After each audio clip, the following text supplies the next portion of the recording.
reason is the same thing that INEC has said. That's what you're saying? Yes, of course. Okay. So and I was not consulted, and I don't want to be consulted. In 2011, INEC did not consult me.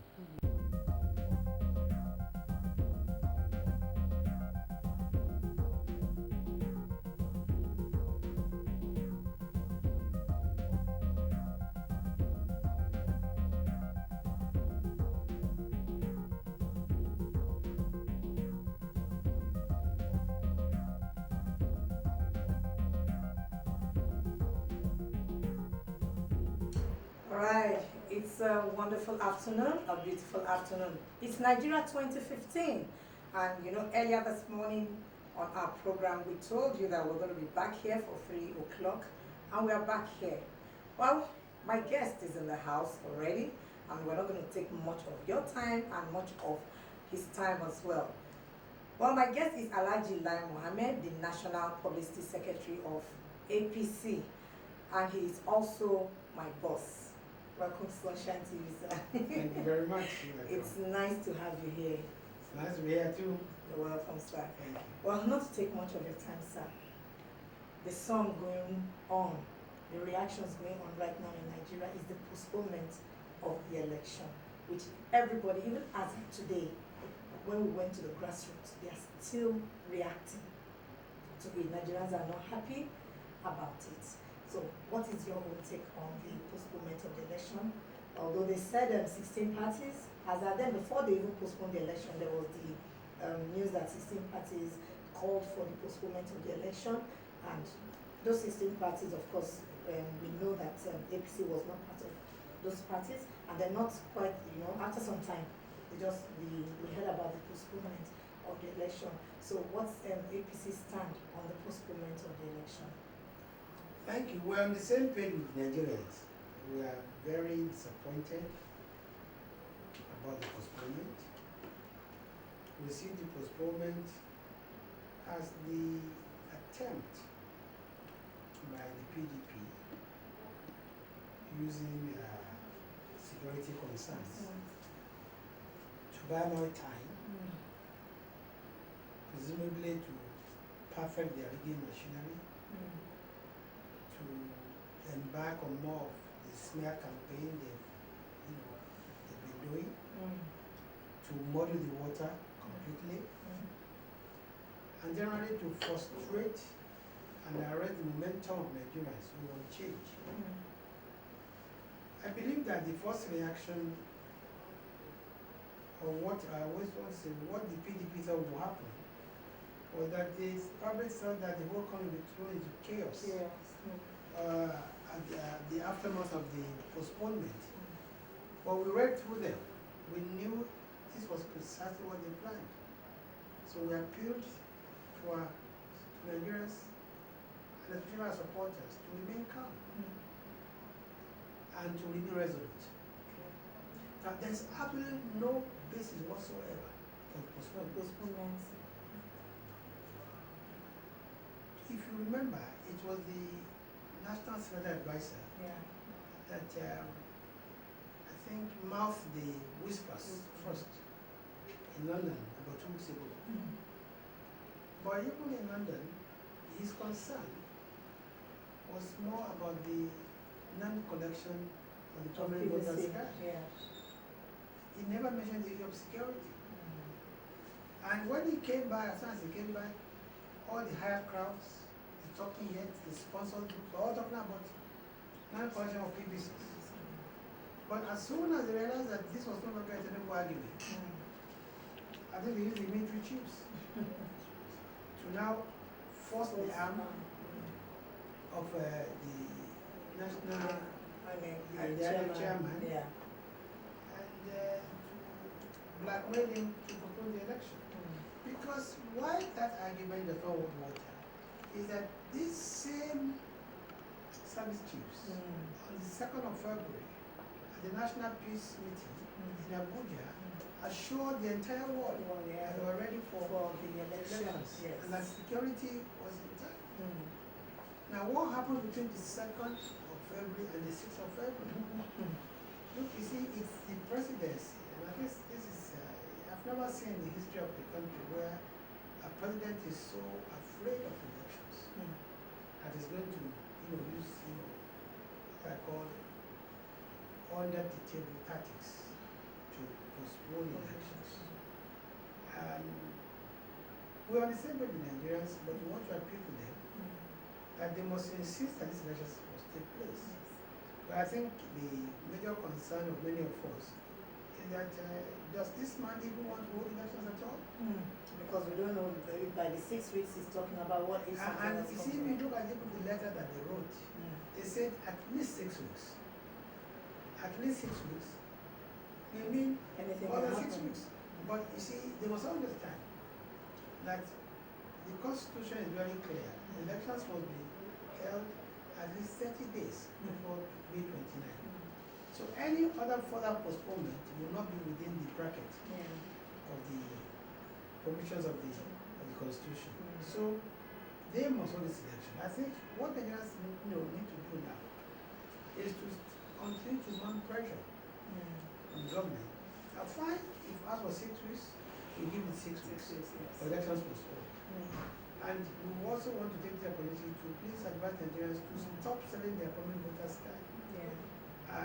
We are told, and we've had reports that the PDP is going around offering them all kinds of, juicy. Yeah, we've actually from we've had reports that some people are selling their voters card. 10,000. Yes, exactly that amount was. Some are asked to come and take loans and they use the PBCs for collaterals. I think this is a travesty of democracy. So yes, we want to encourage Nigerians, please remain calm. Come out on insist that the election was old, and on March 28th, you please use your card to change, this government. All right, I want to throw the phone lines open as you're talking because I know so many. Hello. Hello, good afternoon. Good afternoon. Your name and where are you calling from? My name is Otumba Wiliola that I'm calling from Ikeja here. Okay. Yeah. I would like to speak with Lai Muhammed. Please go ahead, thank you. He's listening. Hello? He's Yes, listening. I'm Can hear listening. you. Thank you. All right. Sir, I want to congratulate you and your party on the face of the tremendous and unbelievable acceptance of the change wave moving around the country. And you're also going to forge on considering all the frustrating moves by the proposal government of Jonathan. Thank you very much, sir. Sir, on behalf of my group, Nigerian Youth for Credible Change, I want to ask, should we expect a credible change in the power sector, which is considered dead, with power dropping to 2,000 megawatts as of today? Do not forget, a steady and reliable power supply is the answer to unemployment and an antidote to reduction in the escalating prices of goods and services in the country, sir. Thank you very much. I agree. Thank you, Otumba. I agree absolutely with you. No country can develop without a stable power and adequate power supply. I'll give you an example. Spain, with 50 million people, produces 70,000 megawatts. South Africa, with about 50 million people, produces about 40,000 megawatts. Nigeria, with 170 million people, we are struggling to produce 4,000 megawatts. So I agree with you, there's no way there can be any progress. But then, the question is, what are we going to do differently? Now, the first thing we're going to do differently.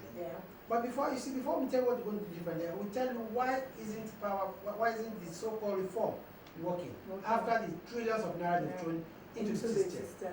They claim they've privatized. Oh yes, but what they've done really, that they've sold to their cronies. And because there's a lack of transparency in the process of the privatization, both those who bought and those who sold are holding the short end of the stick. I'll tell you this. Number one, because they were in such a hurry to privatize, and they wanted this thing to go to only their friends, there was no proper due diligence. Two, the greed, in quote, of those who wanted to buy did not allow them to do due diligence. And they thought actually that they were coming into this power sector and they were coming to make a kill. They failed to understand and appreciate the fact that without steady power, without steady gas supply, there can't be power production. So many of them, their targets of producing X amount of metal gas, when they found out that even the gas sector was not working, it became a problem. Again, the federal government, a lot of us thought that with the privatization, they will be able to... Hello, sorry sir. Hello? Hello? Hello, good afternoon. Oh, we lost that call. Yeah, that with the privatization, what we expect that they'll be able to inject more money to the power sector and produce more power. But of course, what they meant was completely different. So nobody should expect any improvement in this matter because of the shoddy manner it was done. So what we are doing, what we are going to do by those of all we get there, is that we are going to encourage those who have bought this, power, hello, good afternoon. Good afternoon. Yeah, your name and where are you calling from? I'm calling from Akure. All right. Okay. Yes, I'd like to. And I belong to the top of the Public Secretary of the APC. Yeah, he's listening to you. I'm listening to you, sir. Okay. Without due respect, sir, I'm the man that I with from Akure. Okay. Yes. You see, I've played this country without respect. I'm looking at it directly. I'm watching you live now. You see, I've played this country. And we are ready. We Martins are ready to try another path. This is APC, which is of the general purpose. And we are ready to vote from our own hand.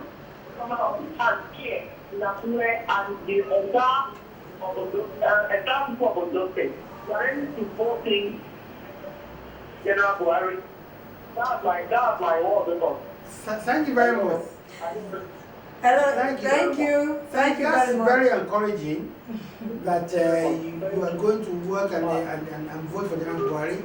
I hope that you have collected your PVC and that you come out on the day of election to vote. Now, so we're talking about the power system. So what are we going to do differently, like I told you? First thing we are going to do is that we are going to encourage those today who have invested in the power sector to go into, PPP arrangement with international companies and increase the power production so that when they now produce on a larger scale, then they're going to be able to get cheaper,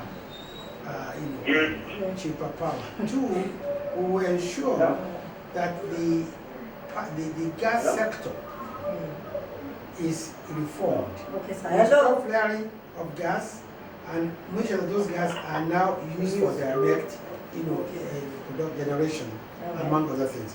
Hello. We lost that. Okay. Yes. Then we will ensure that we bring about a complete,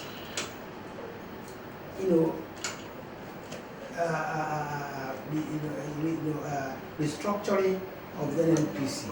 Okay. Because without restoring the NNPC today, we would be in a situation whereby we can even meet the gas requirement of those who are in the power sector. Sorry, sir. Hello. Hello, good afternoon. Good evening. Yeah, I'm calling from Jaga, Mr. John. Okay, Mr. John, calling from where? I'm calling from Jaga. Our usual call, yeah. We can hear you. Yeah, collected by PVC. Wow, how did that get to you? You say you're calling from Ghana. Yeah, I do come. I stay in Nigeria precisely, but right now I'm in Ghana. Okay. Okay. Yeah, ask Mr. Lai Muhammed. Yeah. What are the advantages you are going to get if we have to vote for APC? Because I've been voting for PDP all my life. Well, thank you very much. You see, APC is on a rescue mission to salvage Nigeria. As soon as APC was formed, we undertook a wide scale survey Okay. to find out what is the problem with this country, what do Nigerians want. And we were amazed that by a margin of 3 to 1, what people said they want in new government is creation of jobs. And that is why, if you look at our manifesto, we intend to create every year at least 3 million jobs. How do we intend to create these jobs? We create these jobs by, taking opportunity of our failed infrastructure right now. By Sorry to embarking. cut you, sir. Hello? Hello? Hello? Hello? Yeah, good afternoon. Hello? Good afternoon. Yeah? Yeah, my name is John. Okay. I'm calling from Ondo State, Okay. Ondo Town. All right. Yeah, I'm directing my question to the deputy chairman. Okay. He's listening to you. Go ahead. Hello, sir. He's listening to you. He can hear you. Okay, yeah. My question is that I would like to find out what plans APC have for the youth in all over the state and all over the state in Nigeria. And Okay. secondly, I would like to know, is there any platform that will be given to those who have or those who live well among the youth in my state? Maybe an avenue that they will be able to showcase what they can contribute to the development of the nation. Thank you, sir. Thank you very much. I think you have to control the calls, Control otherwise because we yeah, will they'll not. keep calling. Now you see, Let's hold the call for some time. unfortunately, So you can the talk. last question, the problem one I want about They are one, about which the is same. what What you're does talking about. APC have in store? So, Now I said we are going to create 3 million jobs. We will do this by investing in what we call public works yeah. programs, Mm. fixing roads, housing, building new houses, building railroad networks, health centers, schools. And the immediate beneficiary of all this will be the youth. Yeah. Two, precisely about the youth, we have in our manifesto made provision to ensure that the kind of education our youth receive today, Yeah. we saw that we prepare them for the knowledge-based economy Okay. of today. Of today. And that is why we are going to bridge that gap by between the middle level technical sector. Okay. Now we are going to encourage the establishment of what we call local technology institutes all over. Okay. Now these are institutes where you can go to and acquire skills Okay. and acquire new talents that you can harness Honest. and then I think that's what the other person was trying to talk Yes. about, that the benefits. benefits is the of that. youth. Then we will make sure that every youth who has qualified Yeah. to go to university, the state will guarantee an interest-free loan Okay. for him or her Okay. to go to school. Then when they come out, we would make sure that while they are looking for work, that will be what we call the first phase of our social security, where they will be paid a stipend Okay. while they are still Still in residents. So school. we are a party that realizes that the youth, they form, I think, over 70% of our total population, and therefore we need a very vibrant program for our youth. But you see, our program cut across, Okay. and there are so many other areas where the youth will benefit, even in farming, because we intend to bring about a massive reform, a massive land reform that will enable people to be able to hold title, acquire title, unlike this today now when you need the government's consent Before you obtain title. And this will encourage farmers, because I'm also going to ensure that in the rural areas we actually provide key infrastructure. Yeah, so let's probably take like 2 calls, because I think the calls have been coming in, so they don't feel. Yes. Do we have any call right now? All right. Hello. Hello. Good afternoon. Yeah. Can you speak up, please? Okay, we lost that. All right, we've talked about the youths. What plans does APC have for the women? Absolutely. You see, I know you are gender friendly. no. The first thing we intend to do is to ensure that we address those laws today and traditions Okay. that discriminate against women. Okay. You see, the problem with our women is basically our culture. It's basically even some of our religions. Yes. It's basically All right, sir. Hello. Hello. Hello. Hello. Good afternoon. Hello. Hello. Good afternoon. Your name and where are you calling from? How are you? I'm fine. Yeah, good afternoon to you. Afternoon to you too. Hello. Hello. I can hear you. You are on. Yeah, network problem. Yeah, so then we intend also to give a pride of place Okay. to enrollment of the female, the female in our schools, and we are going to create a ministry not just for women but for women and gender. And gender. Hello. Hello. Hello. Hello. Good afternoon. Good afternoon. Yeah, your name and where are you calling from? I'm Pastor speaking from Kogi. All right. How is Kogi? Kogi is fine. Okay. So you want to speak to Lai Muhammed? Yes, I want to speak to Alaji. Okay. I want to ask you about I want to first of all give kudos to Alaji for the good work he has been doing. Okay.